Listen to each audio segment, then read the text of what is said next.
Bonjour, bienvenue dans la série sur l'énergie du vide. Donc, continuons notre analyse de la mécanique quantique. Alors, si par exemple, nous traitons avec un plus grand nombre, avec deux ou un plus grand nombre de particules, nous avons besoin du principe additionnel suivant. À condition que les deux particules n'interagissent pas, l'amplitude pour qu'une particule fasse quelque chose et que l'autre fasse autre chose est le produit des amplitudes pour que chacune fasse chaque chose séparément. Cela découle directement de la règle pour combiner les probabilités. La probabilité de deux événements indépendants est le produit des probabilités. Par exemple, si je jette un dé, j'ai une chance sur 6 de tirer le 6. Si je jette un autre dé indépendamment, j'ai aussi une chance sur 2 de tirer un 6. Et donc la probabilité de tirer un double 6, c'est 6 fois 6 égale 36, c'est une chance sur 36.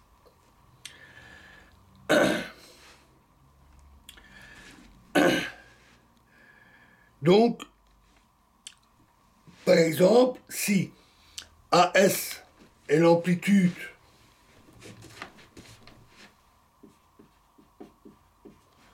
pour qu'une particule aille de A de S à A, et si BS est l'amplitude pour que l'autre particule, la particule 2, aille de S à B, l'amplitude pour que les deux choses arrivent en même temps est AS1 fois BS2.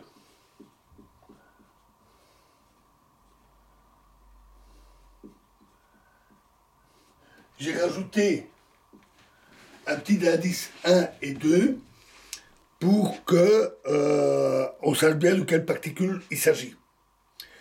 Notons que combiné à la superposition quantique, c'est-à-dire la somme des amplitudes, cela peut conduire à des comportements totalement non classiques, comme l'intrication, que nous ne verrons pas en détail ici,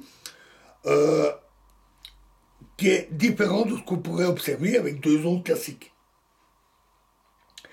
Il y en a en outre un point sur lequel je dois insister.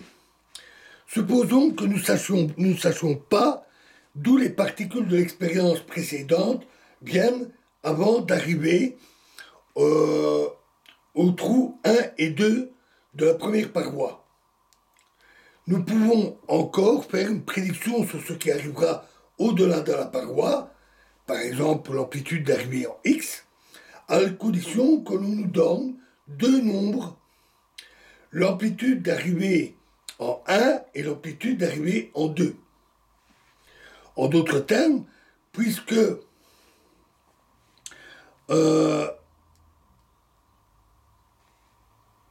on multiplie les amplitudes pour des événements indépendants comme nous l'avons vu, vous n'avez pas besoin,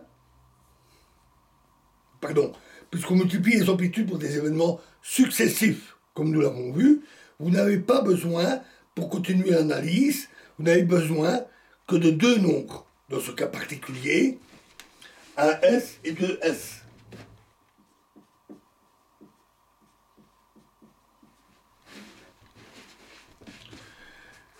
Ces deux nombres complexes sont suffisants pour prédire tout le futur. C'est cela réellement qui rend la mécanique quantique facile, jusqu'à un certain point.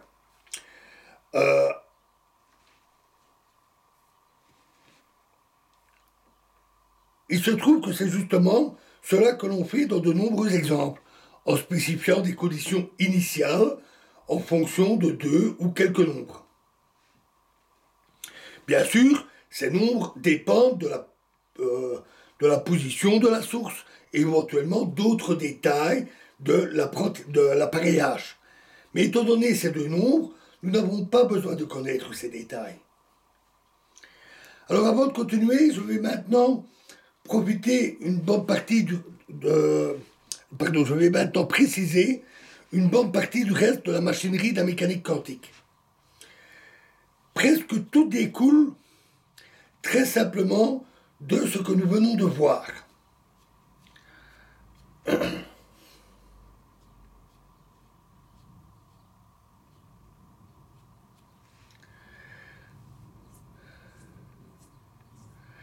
Alors, introduisons une règle importante. Considérons une particule ayant une certaine amplitude pour passer d'un point A à un point B. Par exemple, d'une fente au détecteur dans l'expérience de Young. On va noter petit a, cette amplitude. Petit a égale BA. On voudrait connaître l'amplitude petit b du processus inverse, c'est-à-dire B égale AB.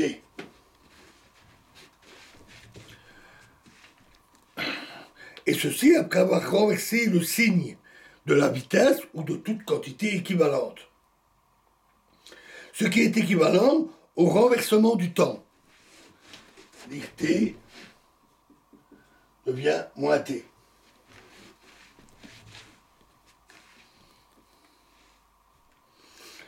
Alors, considérons le processus suivant. La particule est en A, arrive en B, puis après renversement du temps, revient en A. Ce processus a pour amplitude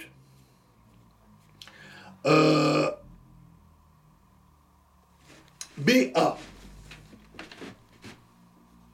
Puisqu'on a ça, puis ça.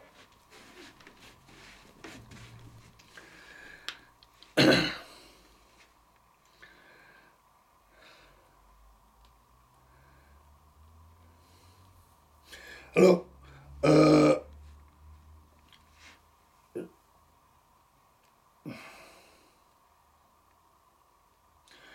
donc ce processus a pour amplitude aller de A en passant par B. Quelle est la probabilité de ce processus? Alors, si la particule arrive effectivement en B, alors dans le renversement du temps garantit qu'elle revienne en A. Renverser le temps, c'est comme revenir dans le passé. Et on sait qu'elle était en A. Par exemple, s'il fallait une certaine vitesse pour arriver en B, en renversant le signe de cette vitesse, cela garantit que la particule retourne en A. Par conséquent, la probabilité correspondant à ce processus n'est autre que la probabilité que la particule arrive en B.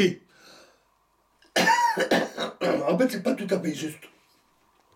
Parce que j'ai pas vraiment remonté le temps. Et tout ce que je peux dire, c'est que c'est comme si on remontait le temps. Mais je n'ai pas remonté le temps et la mécanique quantique est aléatoire. Il y a une certaine probabilité d'arriver en B, et donc on doit avoir la même probabilité de retourner en A. Et donc la probabilité du processus de retour A à B et puis retour en A doit être égale à la probabilité A d'arriver en B au carré, c'est-à-dire 2 fois. A carré fois A carré.